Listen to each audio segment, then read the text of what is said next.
Hello and welcome to this video course about web scraping with Python.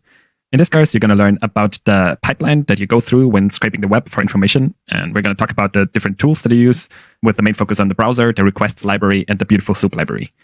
Now, step by step, you're going to start off learning about intro to web scraping, essentially being about what is web scraping in the first place, why would you want to use it, some problems and difficulties with it, and also some possible alternatives. Then we're going to go into the web scraping process, which I like to think about in these three parts, consisting of first inspecting your data source, which is an important step to do because you need to understand what is the data you're working with. For this, we're going to work with a couple of different tools, among other things, the browser developer tools that help you to get a good understanding of how is your website structured. And this is going to make it much easier for you to then also scrape the website and parse the information that you want. Which brings us to part 2, which is going to be scraping the HTML content from a page. And here we're going to use the requests library and write some Python code to do so.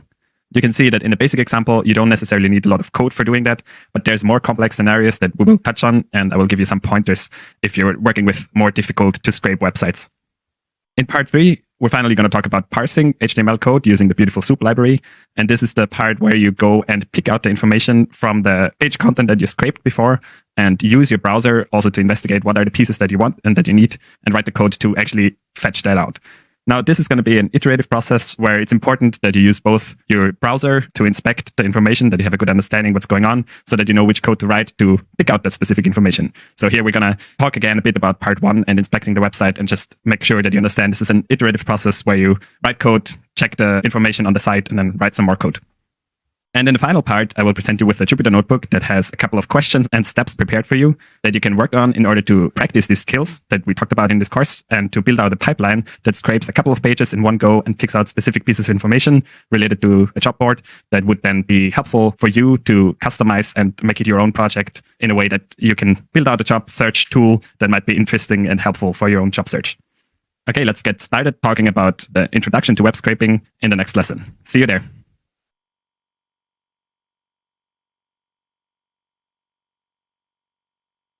You'll start this part off by learning about what is web scraping. Then we're going to learn about why would you even want to scrape the web in the first place. Talk about a couple of challenges of web scraping, specifically variety of websites and how long your code can last. And then finally talk about APIs, which represent often useful alternative to web scraping. Let's get started talking about what is web scraping in the first place. So you've probably heard this term before, but maybe you're not entirely sure what it means. Generally, it could be any type of gathering information from the internet. So just pulling information from the web, whether it's you doing it manually, going to your favorite song lyrics page and just copying, pasting things from there into a local TXT file or whatever. All of this would be web scraping. But generally, when someone talks about web scraping, they mean the automated gathering of information from the web. So that's what web scraping is about, writing some code that fetches information from the internet. Now, why would you want to scrape the web? You can think about maybe the song lyrics example that I mentioned before. Maybe you want all of the song lyrics from a specific album, but you don't want to keep clicking around and copy pasting. So a way to do that would be to automate it and just pull all the information with a script. In this course, we're going to talk about your job search, which is there's a bunch of this job search aggregator tools out there that help you to look for a position. But again, it involves a lot of looking at this little card, the information of the job, clicking it, reading over it, finding does this even interest you, etc., etc. And there's some ways that you can do to automate this job search. Now, as a disclaimer, you're not going to be able to totally automate this job search with the information that you're going to learn in this course. I mean, I'm sure there's some people who already did things like that as well. But we're going to use this as an example to learn about web scraping on a more general basis so that you can apply it for whatever task you're interested in for any gathering of information from the internet. Now, specifically in this course project, we're going to talk about the web scraping process and tools that you can use for web scraping. And this is the main focus. I want to introduce you to the different processes and the tools that are important for this. And we're going to do it by automating the process of gathering some information from a job board. Specifically, it's going to be Indeed.com. And then in the end, I'm going to show you some pointers, how you can customize this code for your personal job search and maybe build it out in a way so that it's actually a useful tool for you to maybe make your job search a little bit easier.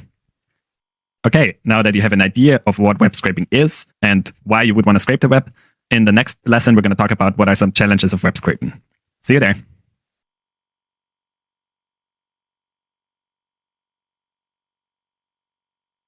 So let's talk about challenges that web scraping presents to you.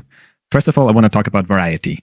Now, when you think about the web containing a bunch of websites, then you can think of them as little snowflakes, essentially. So each of these pages has its own structure. It's very unique to that specific page, and it might have a different size, it might have a different structure, but you can't just think of one page and then think that you can take the same structure over to a different page. So if you write a scraper for one page, it's not going to work for a different page because every page is special.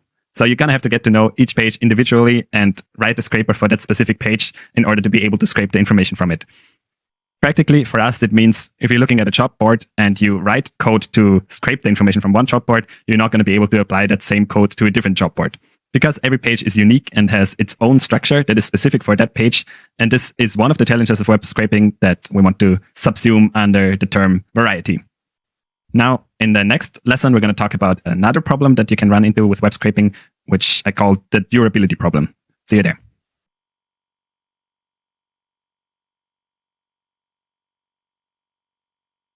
Let's next look at another challenge of web scraping, which is the durability of your scrapers. So say you build a really nice scraper that does exactly what you want for your job board, and then you add the spice of some time passing, and suddenly it doesn't work anymore.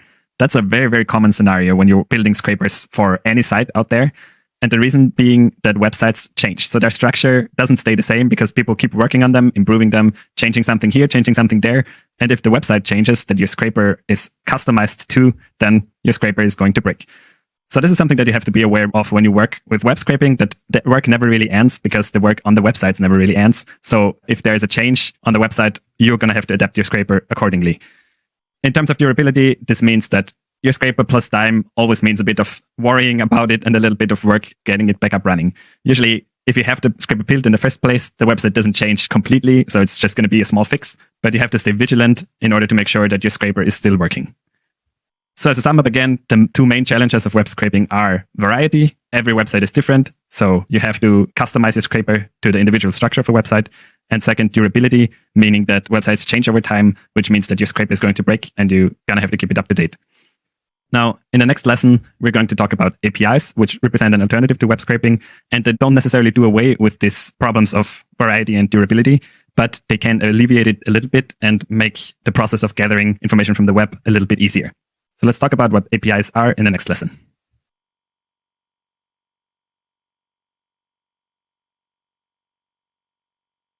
Let's talk about APIs, which represent an alternative to web scraping. First of all, API is a word that you probably heard around. It's one of those things that are everywhere. But what does it actually mean? API stands for Application Programming Interface, which essentially just means that it provides data that is designed to be consumed by programs instead of by humans. What does that mean? Let's look at an example. Let's say you'd be looking for a specific URL on a website. You want to gather this information from there. Now, if you would do an API call, you would get some code returned that looks maybe like this one. So it's nicely structured and pretty focused on what the URL is and what the title of the URL is. This is just an example, obviously, so it's going to look a bit different, but the idea is that it's relatively focused and clean, which makes it easy for your program to pick up the information that you want and process it forward. Now, if you would get the same information through web scraping, you already see this here in the background, the code that you get looks a bit more messy. So there's a lot going on here, and you have this HTML code that gets returned. And yes, the URL as well as the title of this link is somewhere in there, but you're going to have to parse in a much more involved way in order to get to the information. Now, the two formats that you see here is on one hand JSON, which is a common format that APIs return to you. There's also other ones such as XML, but JSON is a good standard and provides the information in an easily readable format that is also easy to process for programs. Now, HTML looks different because it isn't designed to be consumed by programs, but instead it's designed to be consumed by humans looking at a website. This is what your browser renders to give you this graphical display of a website that you're used to when you're browsing the web. JSON doesn't do this because it has much more focused and specific information. So as a sum up, the responses from an API are designed to be consumed by a program. The responses in HTML that you would get from scraping the web are designed to be viewed by human eyes. And the step of getting it into format to be consumed by programs is thus a little bit more involved. Now, you might ask the question, why would you want to scrape the web at all instead of just using an API? And the quick answer is that many websites simply don't have an API. So all that you're left with is using the front end, the HTML page, scraping it, and then sifting through the data in order to get the information that you're looking for. An API is an extra product that a company needs to build, maintain, and offer to you. And by far not every website that is out there provides this service simply because they're just focused on presenting some information for the human eye instead of wanting you to pick it apart with the scripts and programs that you're going to write. The web scraping process that you're going to learn about in this course that I talk about as part 1 inspect, then scrape, and then parse is, however, very similar also with APIs. You can think of it in a way that instead of inspecting the page with developer tools, as you will learn in the next part of this course, for an API, you would go and read the API documentation. Now, you still have to learn the individual structure of this website because every API is probably going to work different than another one. So the issue of variability is still present also with APIs. However, it's more structured, so it's probably going to be easier unless the API documentation really isn't good.